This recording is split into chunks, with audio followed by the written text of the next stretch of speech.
Bihari.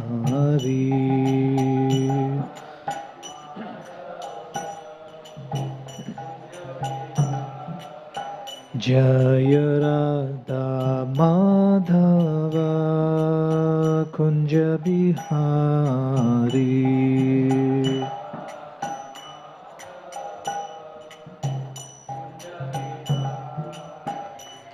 Gopi Janavallabha Girivaradhari.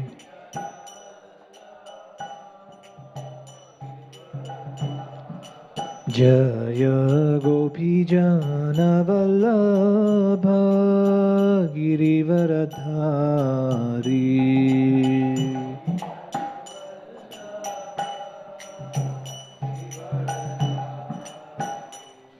Yashodanandana Vraja Janaranjana. Yashodanandana Vraja Janaranjana.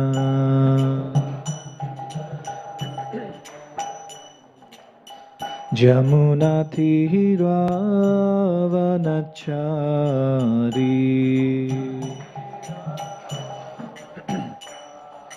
Jamuna Tiravanachari.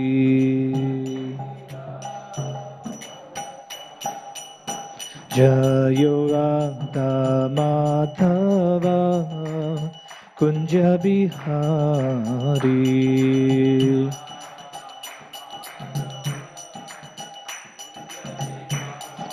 Jayo Radha Madhava Kunja Bihari.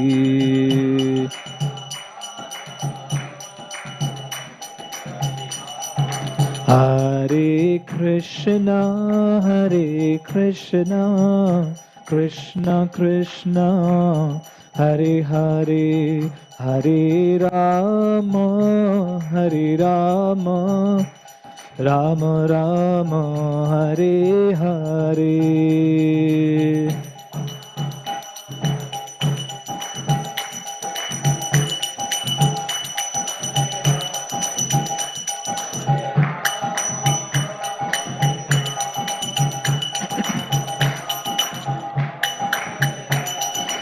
Jayo Radha Gopinath Radha Gopinath Shri Radhe.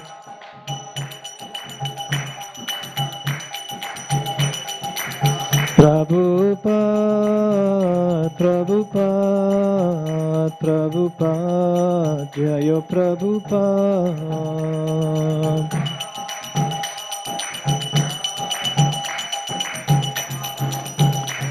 Nitai Gaura Haribol, Haribol, Haribol, Haribol.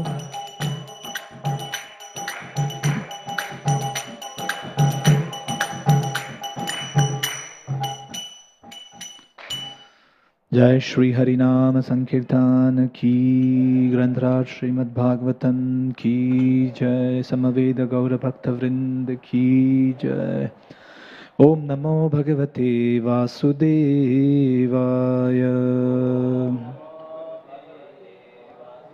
Om Namo Bhagavate Vasudevaya.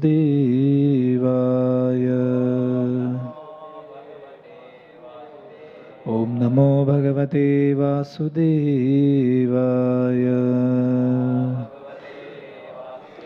Narayanam Namaskrityam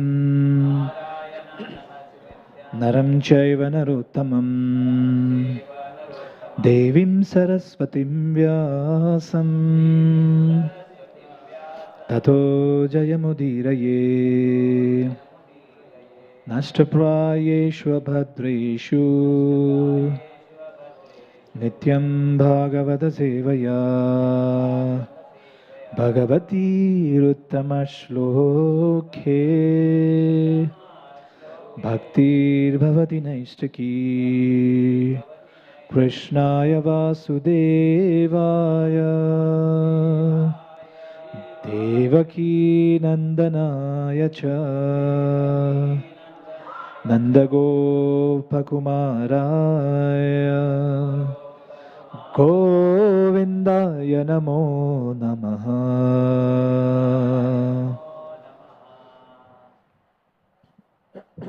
Hare Krishna. Reading from Srimad Bhagavatam, Canto 2, Chapter 6. Chapter is entitled Purushottam Confirmed, text number 39. Sa esha adya purushaha kalpe kalpe srujatyajaha atmatmani atmanatmanam sa samyachati pati cha sa esha adya purushaha kalpe kalpe srujatyajaha atmatmani atmanatmanam sa samyachati pati cha sa esha adya purushaha kalpe kalpe srujatyajaha atmatmani atmanatmanam sa samyachati pati cha.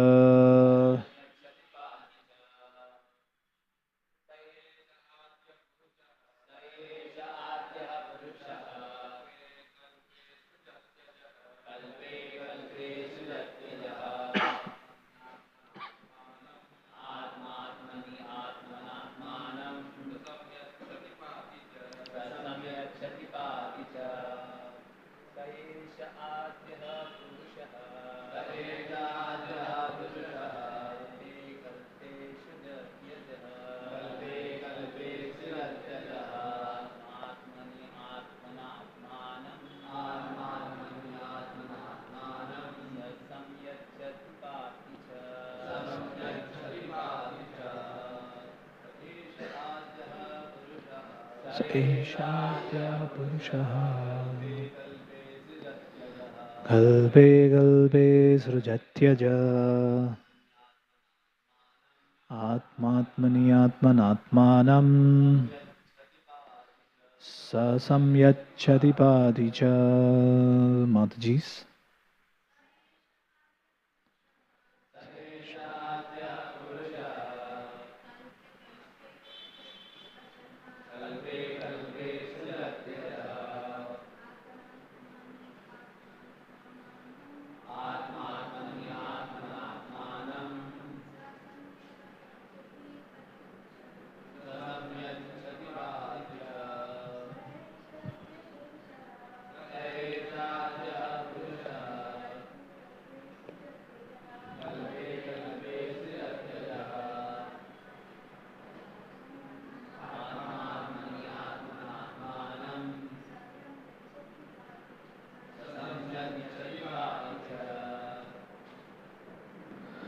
Translation and purport by His Divine Grace A.C. Bhaktivedanta Swami Srila Prabhupada. Translation.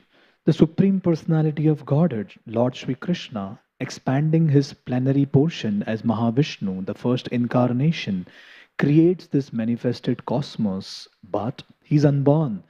The creation, however, takes place in Him, and the material substance and the manifestations are all Himself. He maintains them for some time and absorbs them into Himself again. Purport. The creation is not different from the Lord, and still He is not in the creation. This is explained in the Bhagavad Gita 9.4 as follows. Maya tadamidam sarvam jagatavyakta murtina matsthani sarva bhutani nachaham teshu avastitaha. The impersonal conception of the absolute truth is also a form of the Lord called avyakta murti. Murti means form.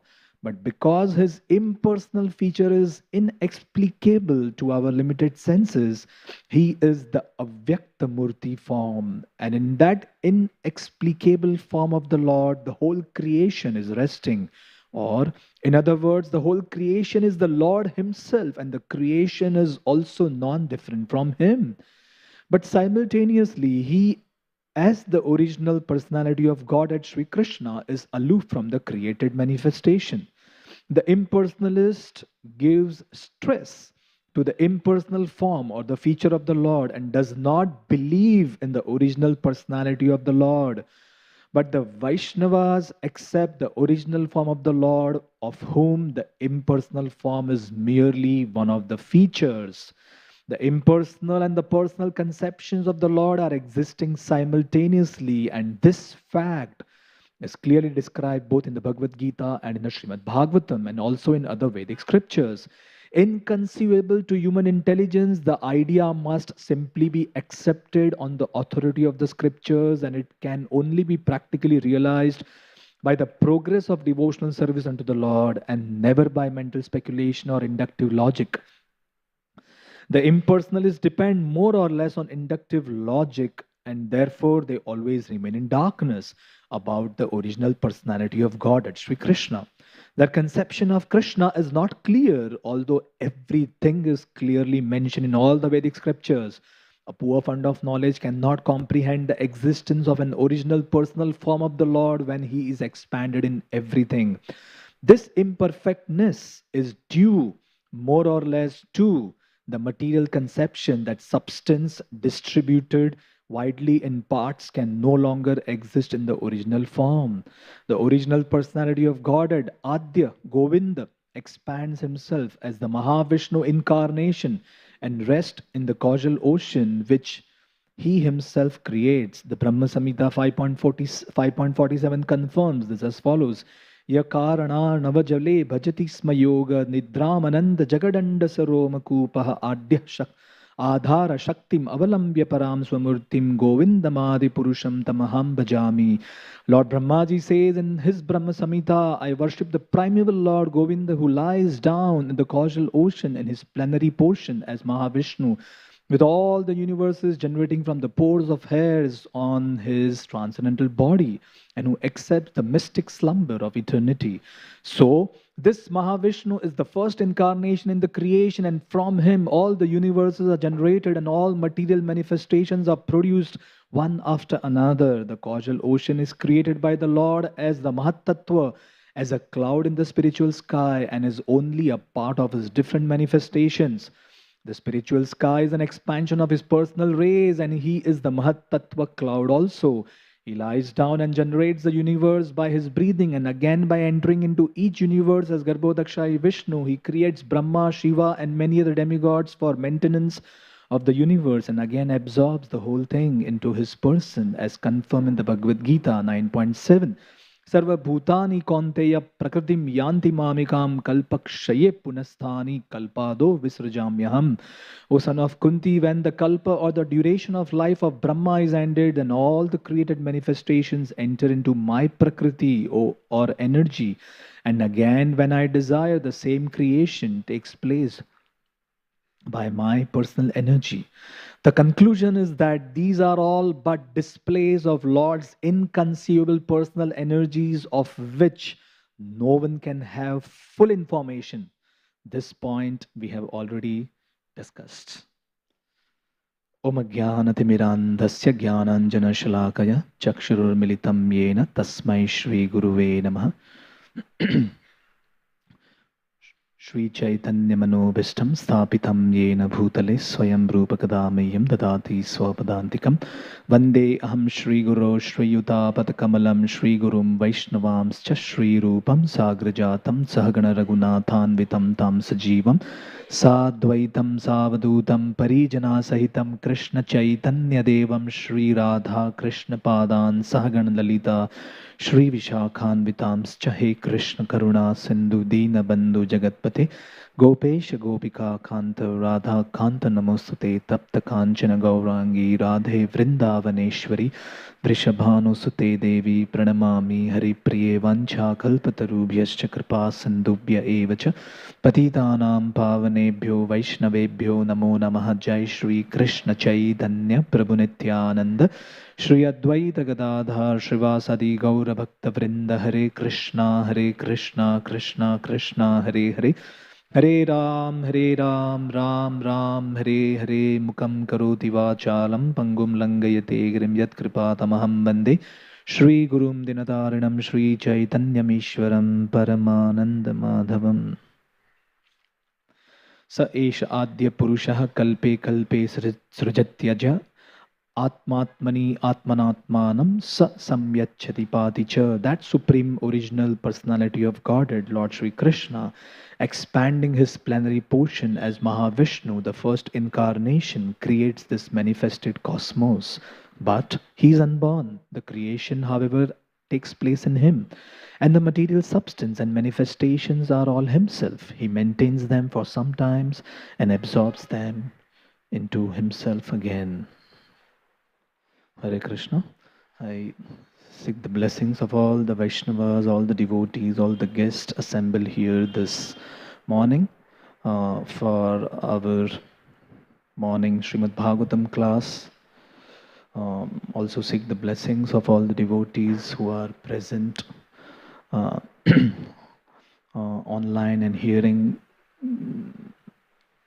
this great gift of Srimad Bhagavatam every day in all the temples all across the world.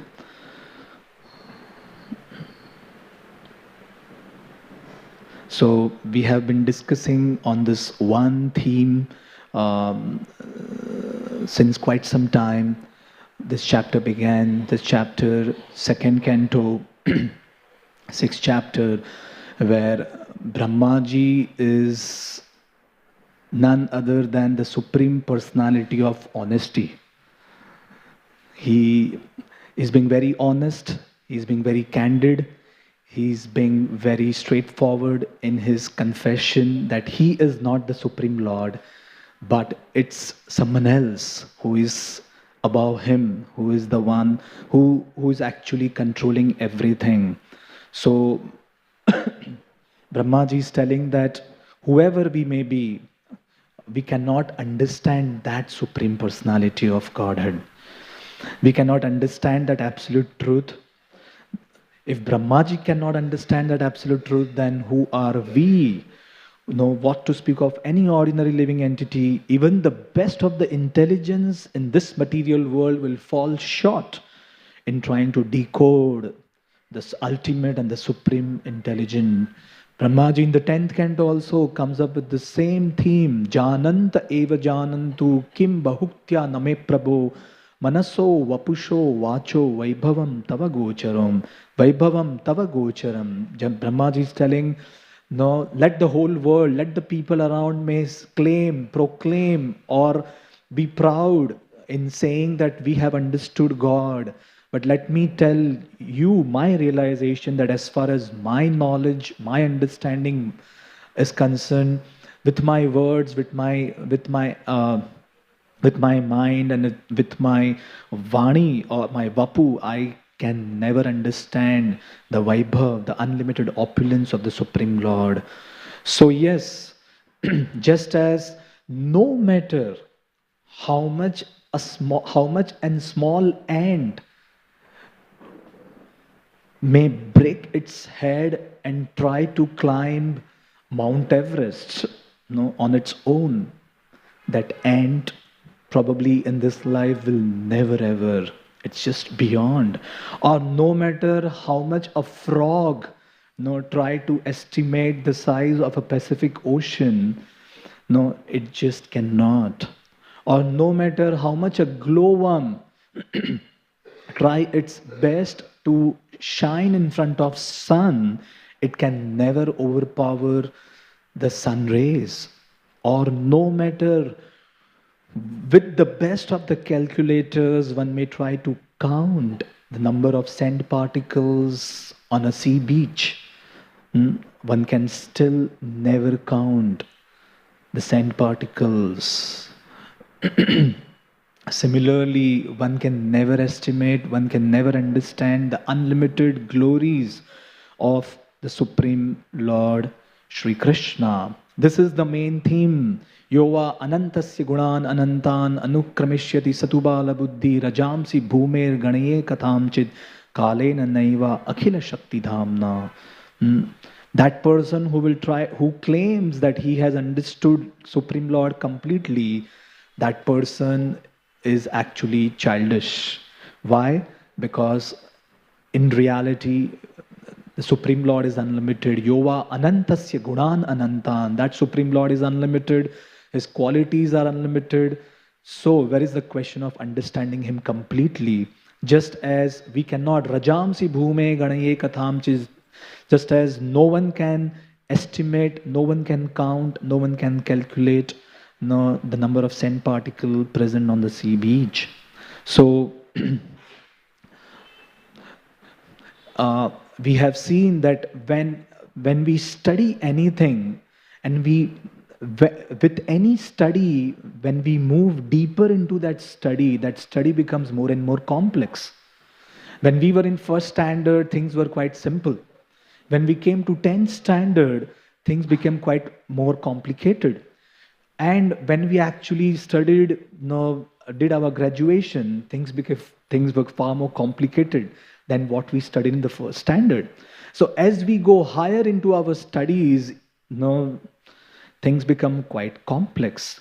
So things become very difficult to crack and understand as we progress further into the detail of any further studies. So if this complexity can happen while we study the things of this world, then what to speak of understanding the universe, and what to speak of understanding the creator of the universe? It's not going to be as simple as it appears to be. That's why Brahmaji says that even he cannot estimate, he cannot understand the glories of the Supreme Lord. And Prabhupada in this purport brilliantly comes up with this point of how absolute personality, the ultimate reality, is a mix of personal and an impersonal manifestation. Since time immemorial, in fact, since millennium, there has been this debate, this argument, this difference of opinion that's going on in regards to whether God is personal or impersonal. People are not yet able to come to this understanding whether the absolute truth is personal or impersonal, whether God is having form or God is formless, or is there a spiritual world beyond this material world, or anything and everything is just a void and nothingness. So still there has been debate going on since ages, because no one is yet able to come to a clear-cut conclusion. People have given their interpretation, their understanding, or probably as per their knowledge of the scriptures, they have come up with their conclusions. But ultimately, still, it is unknown to the general public about this reality, this fact. So, I just thought today we'll try to discuss on this apparently dry and a preliminary monologue. Whether God is personal, God is a person or impersonal. A devotee doesn't need to actually even hear this, because devotee is very firmly convinced of this very fact that the ultimate reality is ultimately a person, and not just a formless being. So, but it is very, very important for us to understand and reaffirm and be reconvinced of this fact, because in today's day and age, in the today's scenario, in a spiritual circle, everything is so hodgepodge, and everything is so jumbled up, and at an external level, everything appears to be just so similar. Everything appears to be just so one. So that's why it could be very misleading, and we may lose clarity. And also, the times have come when we are being told to unite with all the spiritual institutions and religious organizations. So for, of course, for a higher cause. So how do we maintain our conviction and loyalty, and at the same time not let our disagreement generate into disrespect towards someone else? So we have to balance at both the ends. Although we know what the reality is, but at the same time we do respect, them for who they are. So it is very, very important that before we jump to any Shastric conclusion, even based on Bhagavad Gita or any other scriptures, it is very, very important to understand the opponent's view.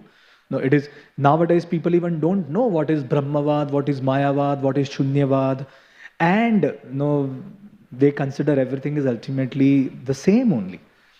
So it is very, very important for us to also understand before we dive deep into the personal concept of the Lord, what exactly Brahmavad is, what exactly Mayavad is, what is Shunyavad.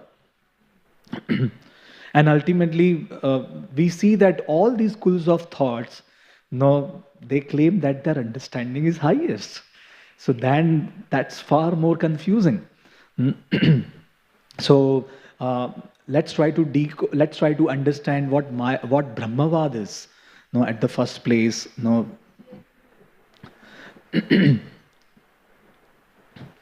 So even Bhagavatam says, Brahmeti Paramatmeti Bhagavan iti Shabdyate. The Brahman, Paramatma, and Bhagavan, they are nothing but the progressive and increasing realization of the absolute truth. So yes, there is an existence of Brahman. Brahmavad or Brahman is a very bona fide aspect of an absolute truth. It may appear to be very dry. Few days back, Prahlad Priya Prabhu gave a very interesting, very interesting talk. He also said the same thing, that it may appear to be a very dry conversation, but Siddhanta Baliya Chitte na kare alas. It is very, very important for us to be situated firmly in our conviction, in our resolve of what we believe in. Otherwise, it's very, very but natural in this age that we may very much get carried away and take things for granted. So yes, Brahman, Paramatma, and Bhagavan, they are the progressive and increasing realization of the absolute truth. Say for example, we are sitting in a class, and down somewhere in the kitchen, there is being a sweet, or say halwa, being made. And sitting here in the class, we get the fragrance of that halwa. While sitting here, we are experiencing halwa at one level. We are experiencing halwa at the level of smell or at the level of fragrance. Now, after the class, when we go down, we stand in the queue, and there we see a bucket of halwa. When we see a bucket of halwa, now we are experiencing halwa at another level.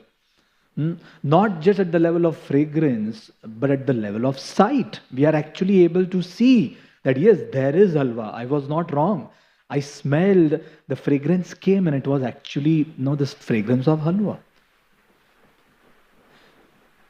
But my satisfaction is not just in smelling the halwa or looking at halwa, but my satisfaction will really come when I truly not just smell, not just see, but when I actually taste halwa. Right? So, we have experienced halwa at three different levels. At the level of fragrance, at the level of smell, at the level of sight, and at the level of taste. Now, when we are just feeling the halwa by smelling, we haven't tasted, we haven't really seen halwa. But when we are seeing halwa, we are even feeling halwa, and we are even seeing halwa. And while we are actually tasting halwa, we are not just tasting halwa, but we are actually feeling and also seeing halwa. So when we are tasting halwa, the experience is complete. Similarly, a seeker, who is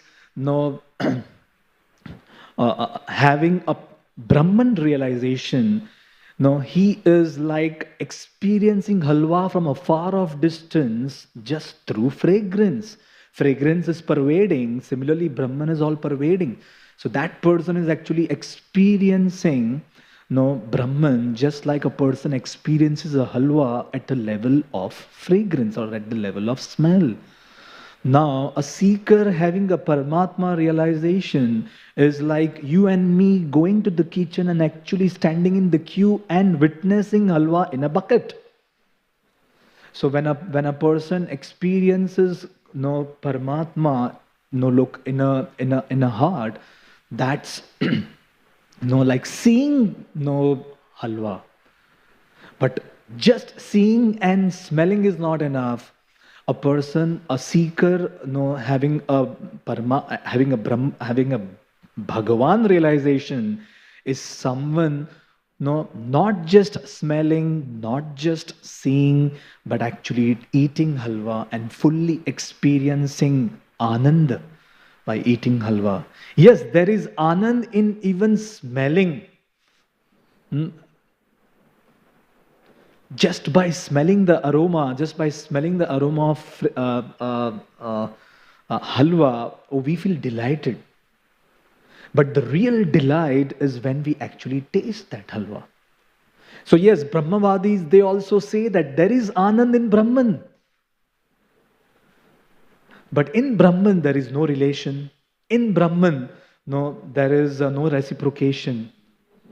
Then, real Anand is in reciprocation. Real Anand is in Bhagavan realization, where there is not just relation, but there is deep exchange of emotions.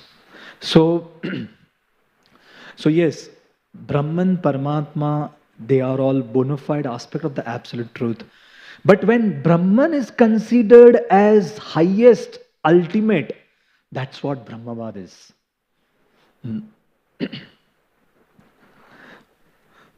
Now, even that is not bad.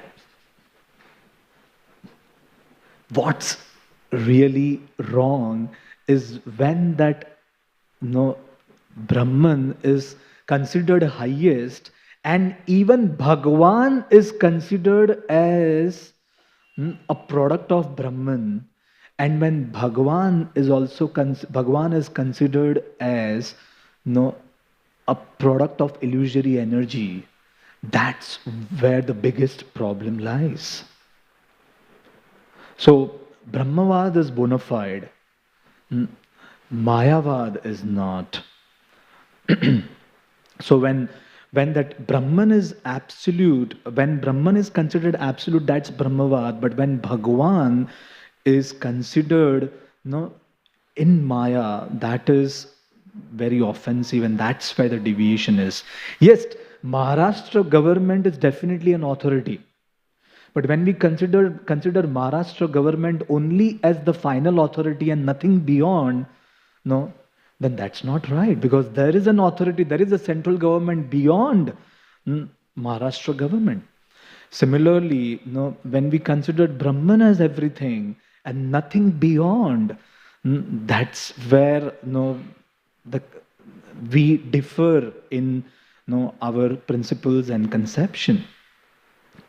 So when the Mayavadis say that Brahma Satya Jagat Mithya, they say that Bhagavan is also a part of this Jagat, and as a result, the form of Bhagavan is also Mithya, and Lord is just a rope or a tool, to just go beyond Maya.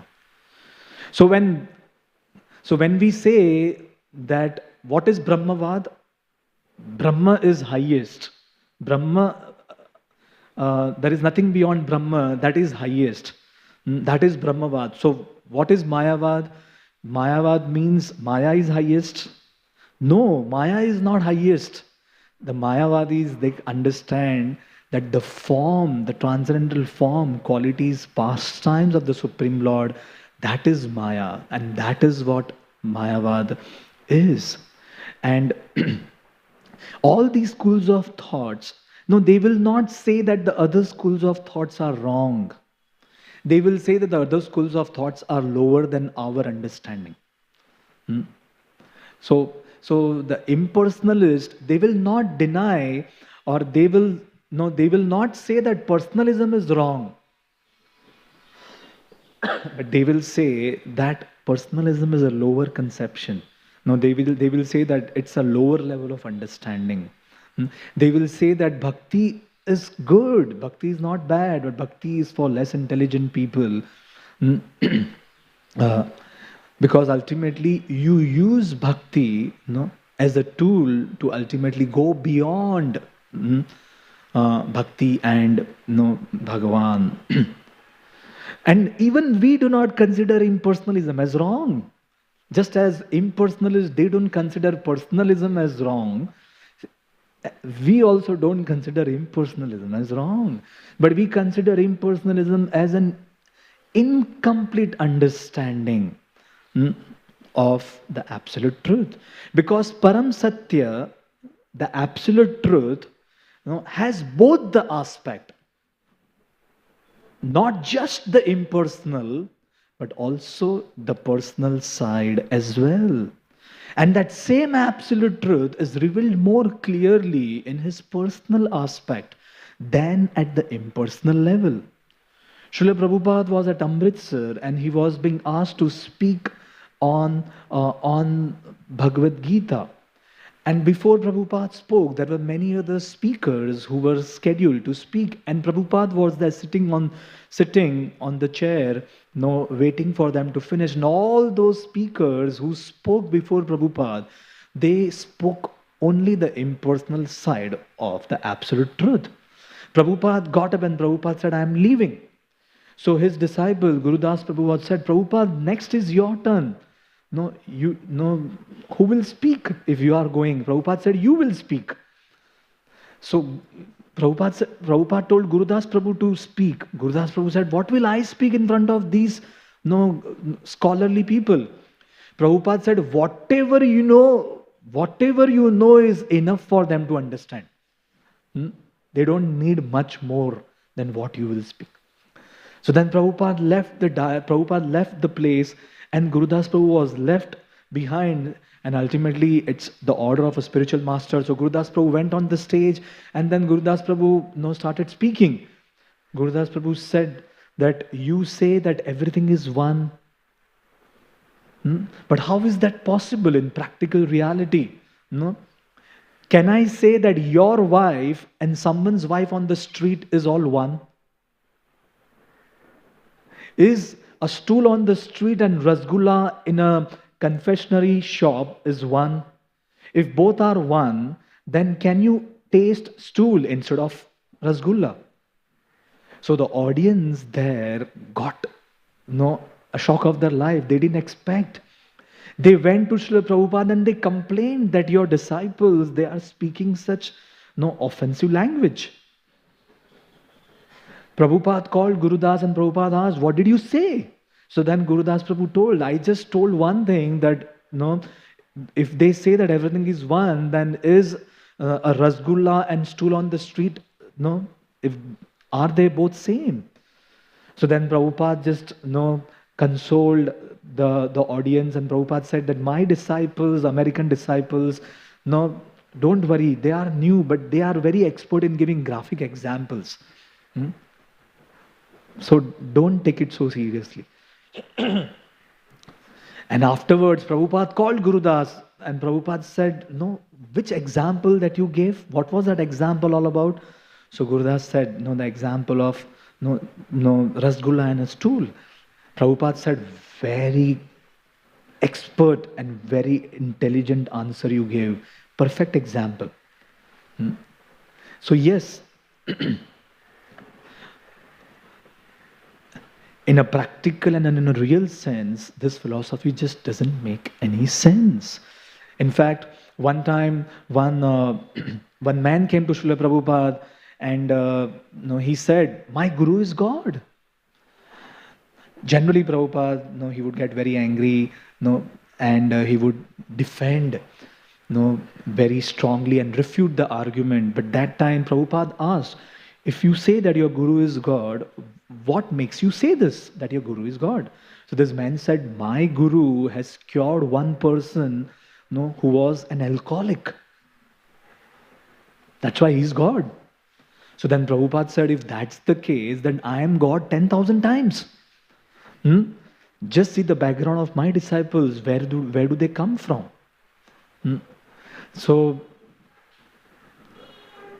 just because someone can perform some miracles doesn't make that person God. So here Brahmaji is telling that even he cannot understand, he cannot fathom, he cannot comprehend the glories of the Supreme Lord. And here someone has the audacity to claim that I am God. Someone has the audacity to claim that we have understood, we have attained self-realization and God realization, that we can understand God completely. So this is Brahmavad and a Mayavad. Now what is Shunyavad?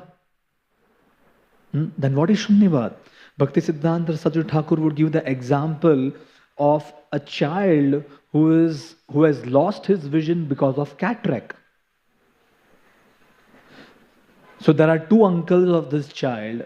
One uncle looking at the child who has gone blind, one uncle says, that let's pluck both the eyes of this child because the child is anyways blind. And the other uncle approaches the doctor and tells, kill the child only because child is blind. Now one uncle who is saying that let's pluck both the eyes of the child, is someone who is actually denying the existence, denying the form of that child, or someone who is denying the form, the attributes, the qualities of the absolute personality.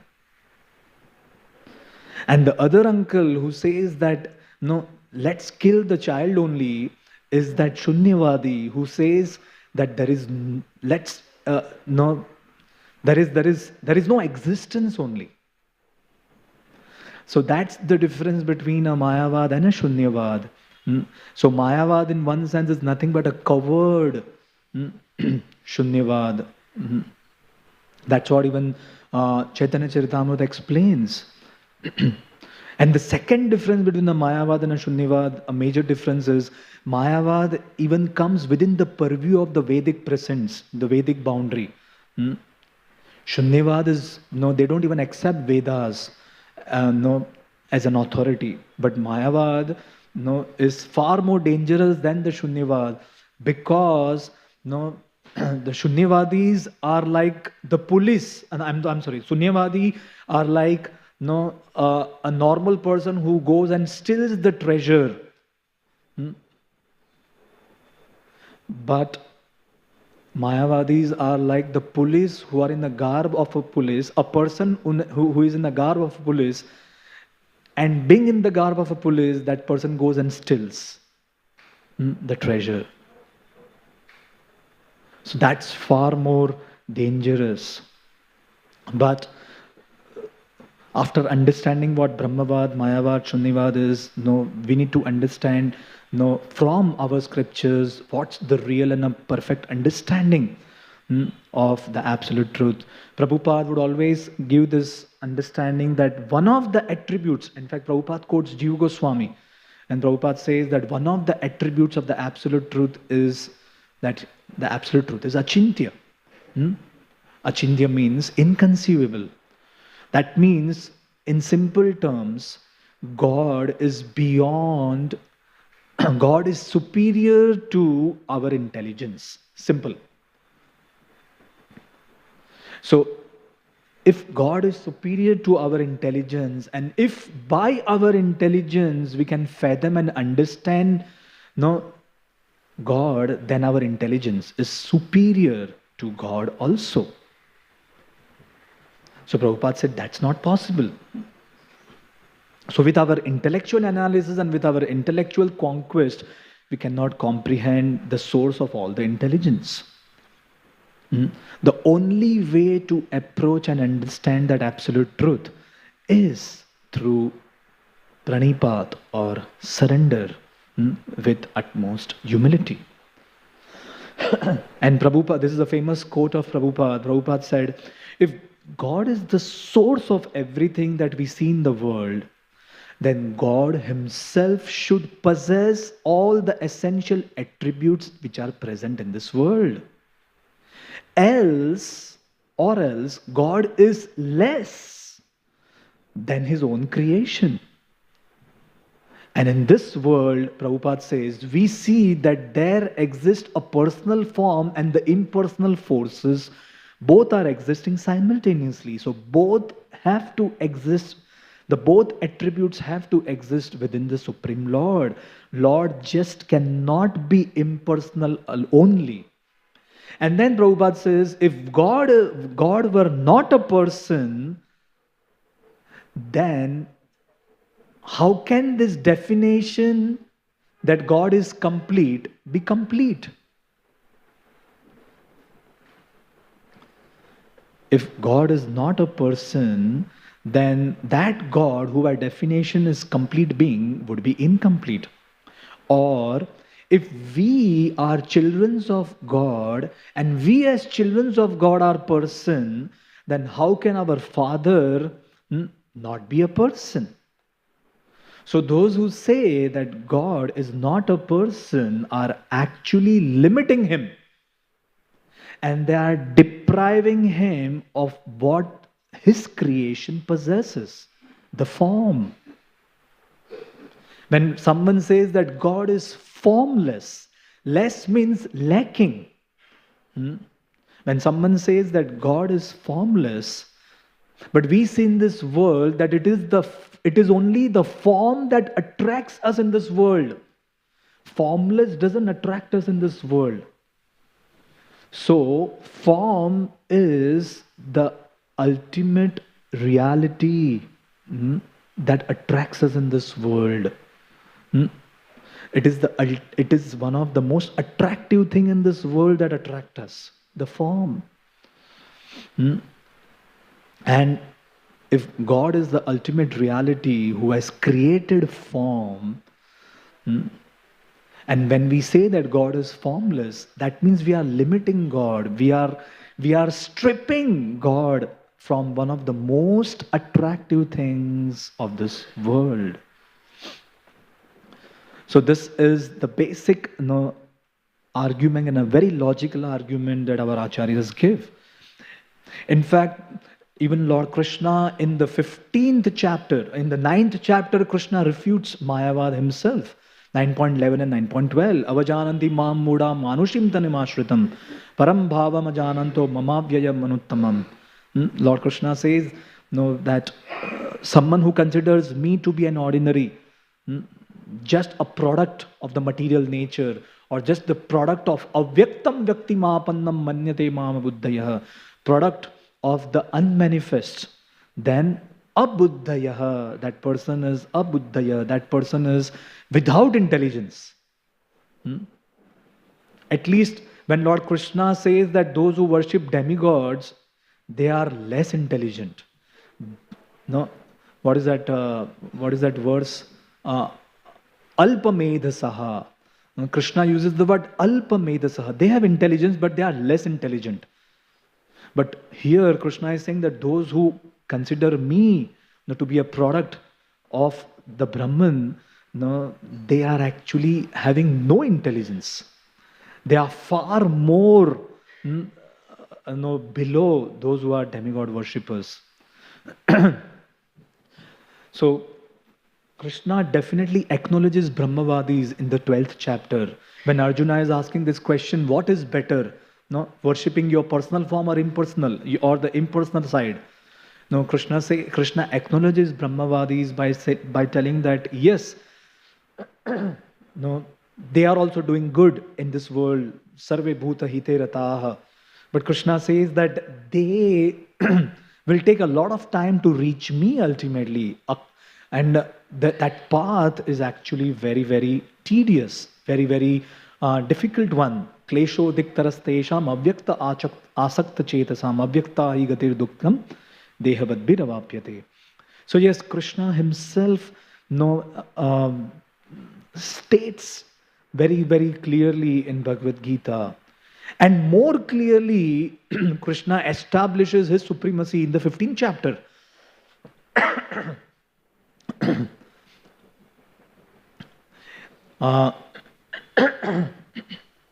15th chapter ends with something called as Three Shloki Gita. In these three shlokas, Lord Krishna establishes his position above a normal living entity, above even Brahman, even someone who is liberated. In the 15th, 15 points, I think 6, Lord Krishna says, Dvavimo Purusho Loke Kshara Akshara Evacha Kshara Sarvani Bhutani Kutasto Kshara Uchyate. This is the perfect and the highest refutation of Mayavada in Bhagavad Gita. Where Krishna is telling that there are two types of entities, Kshara and Akshara. All the living entities in this material world, they are Kshara. And above the Kshara are the infallible or the liberated one who are called Akshara.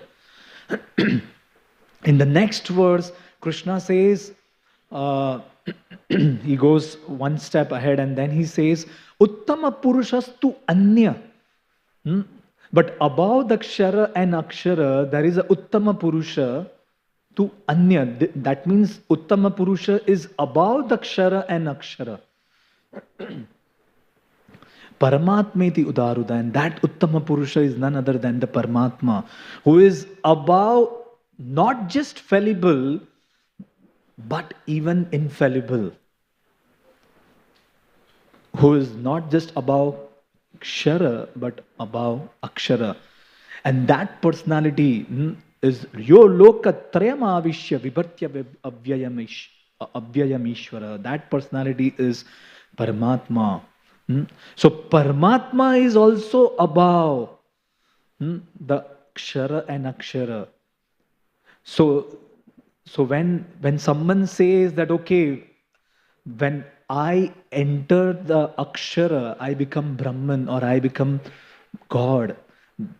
Krishna says, but Paramatma is above Akshara also. Paramatma is above even the liberated beings. And then the ultimate refutation comes in the next verse where Krishna says, Yasmad Ksharam Atitoham Aksharad Api Cha Uttama Atosmi Loke Vede Cha Pratitaha Purushottama. Lord Krishna says, I am above the Kshara and the Akshara. I am above the conditioned living entity and I am above even the liberated. So when the Brahmavadis say that when we enter Brahman, we become liberated, and Krishna is here establishing his position even above the liberated being. So this verses in Bhagavad Gita clearly establishes the personal aspect above the impersonal aspect. In Bhagavad Gita, there are 20 names of Arjuna and 33 different names of Krishna. Arjuna is being addressed by 20 different names and Krishna is being addressed by 33 names. So name, in one sense, denotes a personal nature of reciprocation. Is it not? Now, if Arjuna and Krishna are both, if both of them are just the temporary manifestation of Brahman, I am Brahman, you are Brahman, and all names are illusion, then there was no need for one Brahman to address another Brahman with so many names which are ultimately illusion. And Krishna is addressing Arjuna with different names When Krishna is trying to help Arjuna rise above the tamogun, rise above the darkness. That means tamasoma jyotirgamaya. So, if Krishna is helping Arjuna come out of the illusion, then why would one Brahman just address another Brahman with so many names, which are ultimately all illusion? So this also shows the personal nature of relationship even in transcendence.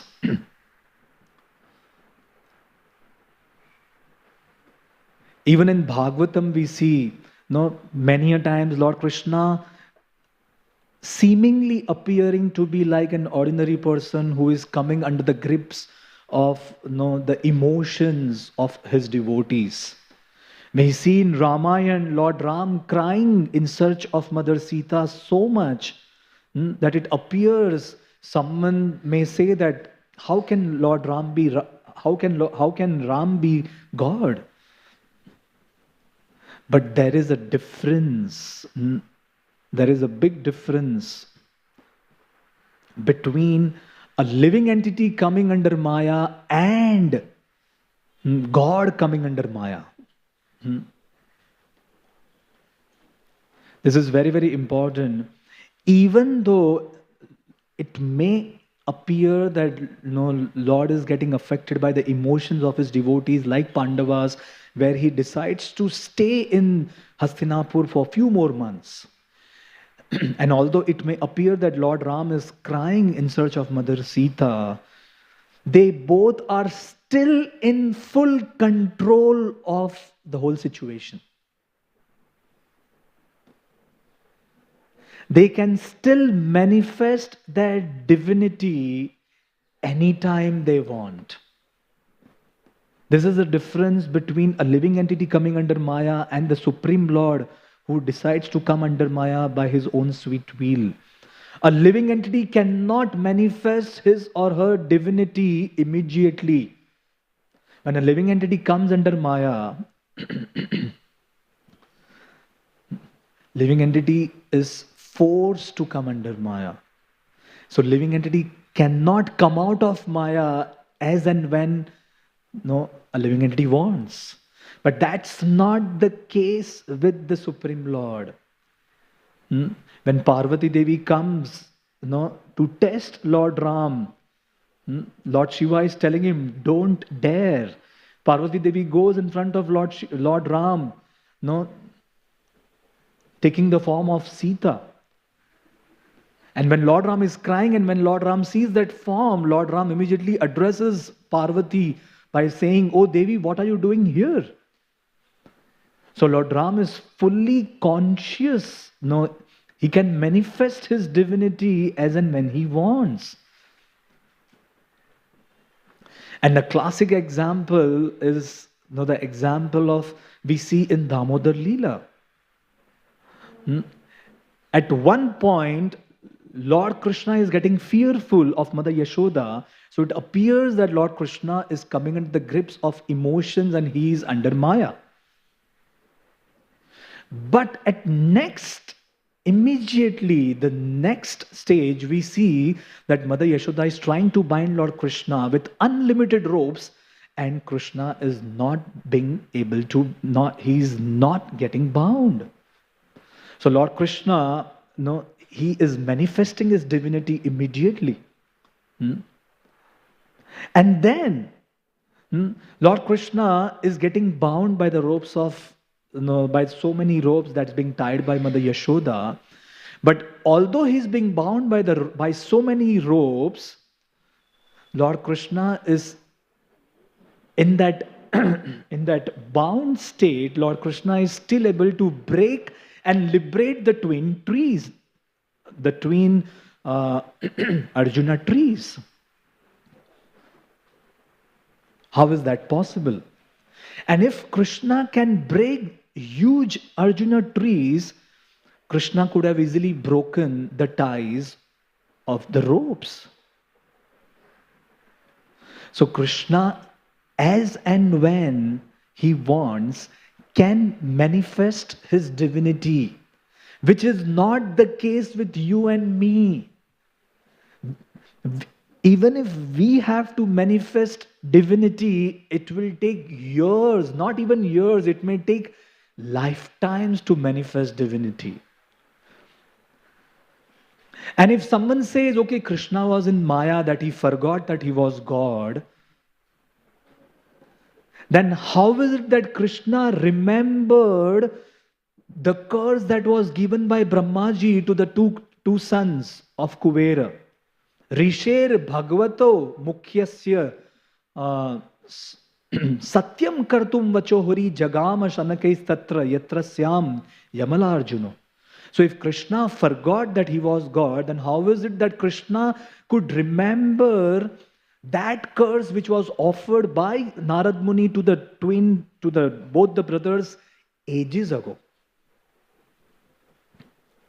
So this proves beyond doubt that no, we coming under Maya and the Supreme Lord coming under Maya, there's a gulf of difference.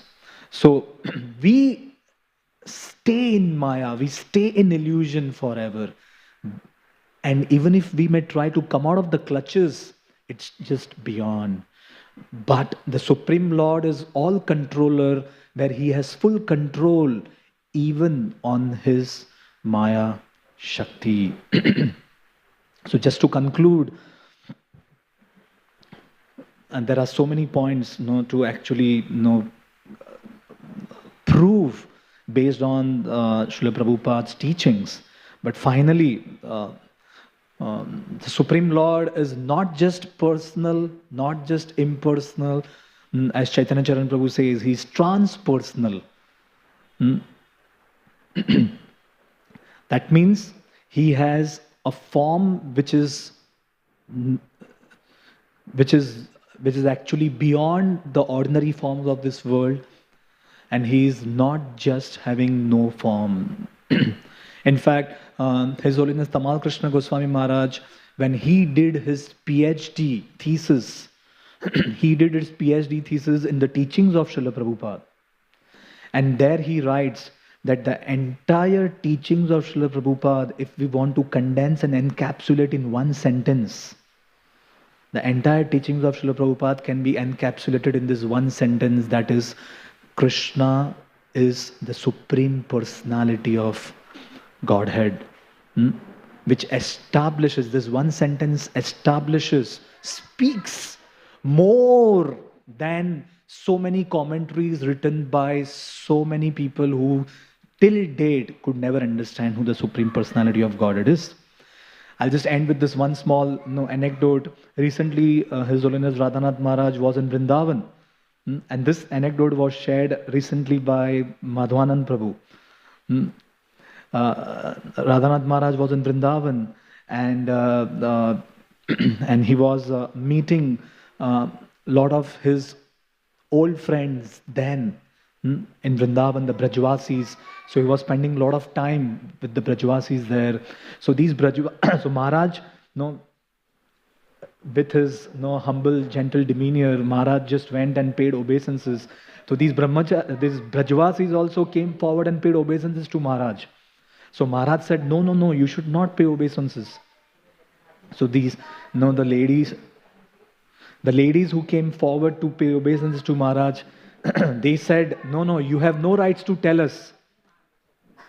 You have no rights to tell us to stop us from paying obeisances. So then, these ladies say that, you are a sannyasi. So they said, samsar ke guru केवल एक ही है, वो है सन्यासी. So सन्यासी तो पूरे संसार के गुरु है.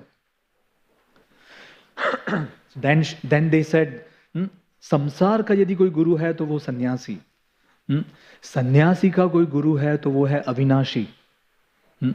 So the Supreme Lord is the guru of the sannyasi. There is no guru of sannyasi except the Supreme Lord. So they said, संसार का गुरु सन्यासी, sannyasi ka guru avinashi. And then they said, avinashi ka guru brajvasi. So That is the glory. Prabhupada said that here there are people who wants to become God, but see the glory of Bhakti Yoga, where no God wants to offer a status to his devotees higher than himself. So devotees are happiest in serving their Lord, and they have no interest in merging and losing an opportunity to serve. Just as Hanumanji, he prays, Bhava Bandha Chide Tasye Sprehayami na muktaye Bhavam Prabhur Aham Dasa Iti Yatra Vilupyate. Hanumanji, he prays to Lord Ram, what is the use of that type of liberation where I lose my identity as being an eternal servant? I want you to be my eternal master. So when Prabhupada has given us such clear-cut understanding of the absolute personality, we don't have to look here and there, we don't have to doubt in the teachings of Srila Prabhupada, but reaffirm and be more and more convinced that the absolute personality is sentient. He is person. Thank you very much. Hare Krishna. Srila Prabhupada ki jai. Granthra Srimad Bhagavatam ki jai.